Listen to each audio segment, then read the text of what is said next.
हमारे यहाँ पानीपत में देश के हमारे यशस्वी प्रधानमंत्री माननीय नरेंद्र मोदी जी 9 तारीख को यहाँ पर पहुँचने वाले हैं। जैसा कि आप सब जानते हैं कि नरेंद्र मोदी जी ने हरियाणा से ही बेटी पढ़ाओ बेटी बचाओ की शुरुआत की थी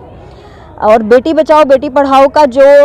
आज का स्टेटस है वो आप सब जानते हैं कि पूरे देश भर में हरियाणा बेटियों की संख्या को लेकर सबसे कम संख्या वाला प्रदेश था। यहाँ पर 823 प्रति हज़ार पुरुषों पर महिलाएं थी, बेटियां थी और भ्रूण हत्याएं जो हैं वो बहुत ज़्यादा संख्या में देखने को मिल रही थी। लेकिन 2014 में जब माननीय नरेंद्र मोदी जी पहली बार देश के प्रधानमंत्री बनकर आए और देश की बेटियों के साथ उन्होंने जो वादा किया था उसको निभाते हुए पानीपत की धरती से एक ऐसी ऐतिहासिक योजना की शुरुआत की जिससे महिलाओं की संख्या, बेटियों की सुरक्षा उनकी कोख में की जाने लगी। पूरे देश भर में एक मुहिम चलाई गई जिस मुहिम में अल्ट्रासाउंड केंद्र जो थे उनको भी छापे मारकर धरपकड़ कर ऐसे डॉक्टरों पर कार्रवाई करने का काम किया जो डॉक्टर्स भ्रूण हत्या में अपना जो है योगदान दे रहे थे, उनको सजा भी दिलाई। और ये मुहिम बहुत बढ़ चढ़कर चलाई गई जिससे आज उसका प्रतिफल हमारे सामने आया कि हरियाणा प्रदेश में आज 937 जो है प्रति हज़ार पुरुषों पर महिलाओं की संख्या हो चुकी है, बेटियों की संख्या हो चुकी है और इससे आगे भी बढ़ने की उम्मीद हमारी जारी है। और कई ऐसे ज़िले हैं जिन ज़िलों में 1004, 1006 जो है वो संख्या पहुंच चुकी है और आज उसी का एक्सटेंशन करते हुए देखिए बहुत बार हमें सुनने को मिला विपक्ष के लोग, चाहे वो कांग्रेस के हैं चाहे इनेलो के हैं, वो कहते थे कि हरियाणा प्रदेश में अगर आपने बेटियां बचाई लेकिन उनके लिए आगे क्या किया। तो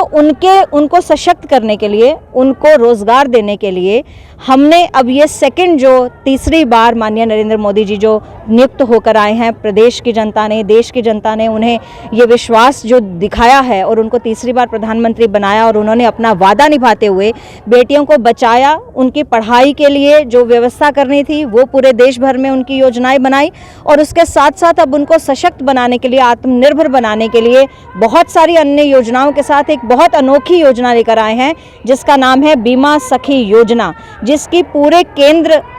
देश भर में शुरुआत करने के लिए फिर से उन्होंने हरियाणा के प्रति अपना प्रेम दिखाते हुए और इस पानीपत की धरती को फिर से चुना है। और इस योजना का आगाज़ फिर से 9 दिसंबर को होने जा रहा है पानीपत से। इस बीमा सखी योजना में LIC जो हमारा भारतीय संस्थान है उस संस्थान के साथ मिलकर हमारे गांव-गांव और शहर-शहर की ऐसी महिलाएं जो अपने घर पर रहती हैं, 10वीं पास हैं और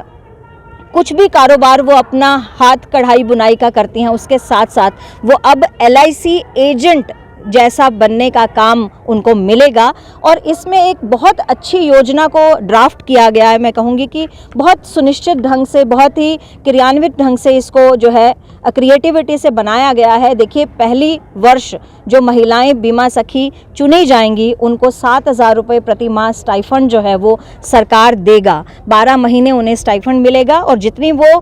बीमा करेंगी उतने बीमा से उनको जो है उनका जो इंसेंटिव आता है वो भी उनको दिया जाएगा। नेक्स्ट ईयर उनको 6,000 रुपये प्रति माह दिया जाएगा और उससे नेक्स्ट ईयर उनको 5,000 रुपये प्रति माह दिया जाएगा। इस तरह से 3 साल तक उन महिलाओं को बीमा करने के साथ साथ एक हर महीने जो उनको राशि दी जाएगी जिससे वो आत्मनिर्भर अपने पांव पर खड़ी हो सकेंगी। और 3 वर्ष के बाद LIC में जितनी उनकी पॉलिसीज़ हो जाएंगी उन पॉलिसीज़ का इंसेंटिव उनको प्रति माह LIC की तरफ से भी साथ साथ भी मिलेगा और बाद में पूरी ज़िंदगी उनको मिलता रहेगा जब तक वो स्कीम चलेंगी, जब तक वो बीमा की राशि आती रहेगी। आप देखिए किस तरह से माननीय नरेंद्र मोदी जी ने महिलाओं को सुरक्षित रखने के साथ साथ जो उनको सक्षम बनाने के लिए, चाहे महिला उद्यमी योजना है, चाहे ड्रोन दीदी योजना है, चाहे हरियाणा प्रदेश में दुर्गा शक्ति रैपिड एक्शन फोर्स की शुरुआत की गई जिसमें एक साथ 1800 महिलाओं को जो है भर्ती किया गया था, उसके बाद उसमें वृद्धि भी हुई। आज लगभग हरियाणा की फोर्स में, पुलिस फोर्स में 8% की हिस्सेदारी केवल और केवल महिलाओं की है, जो कि 2014 से पहले 2.5 और 3% तक की हिस्सेदारी केवल पुलिस विभाग में महिलाओं की थी। लेकिन आज पूरी पुलिस फोर्स में 8% महिलाएं हो चुकी हैं। इस तरह से महिलाओं को आगे भेजने का काम सेना में 2014 से पहले जो महिलाएं थी वो केवल क्लरिकल पोस्ट के लिए भर्ती की जाती थी, बॉर्डर फोर्स के लिए कभी भी महिलाएं नहीं जाती थी। और लेकिन 2014 में माननीय नरेंद्र मोदी जी की कमान संभालने के बाद उन्होंने जेंडर इक्वालिटी को मद्देनज़र रखते हुए, लिंग अनुपात को मद्देनज़र रखते हुए महिलाओं को जो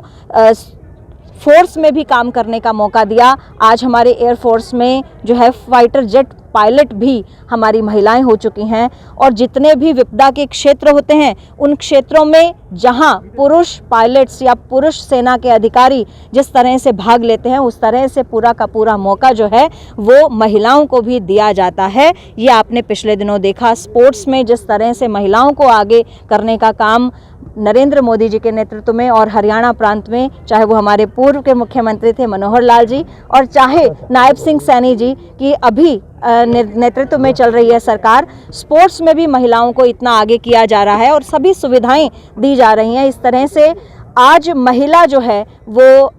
मुझे लगता है कि सुरक्षित होने के साथ साथ, आत्मनिर्भर होने के साथ साथ एक नए भारत के निर्माण में अपना योगदान दे रही हैं। और 2047 का जो नरेंद्र मोदी जी का सपना है उसमें महिलाएं बढ़ चढ़कर हिस्सा लेंगी और उस सपने को साकार करके दिखाएंगी। आप देखिएगा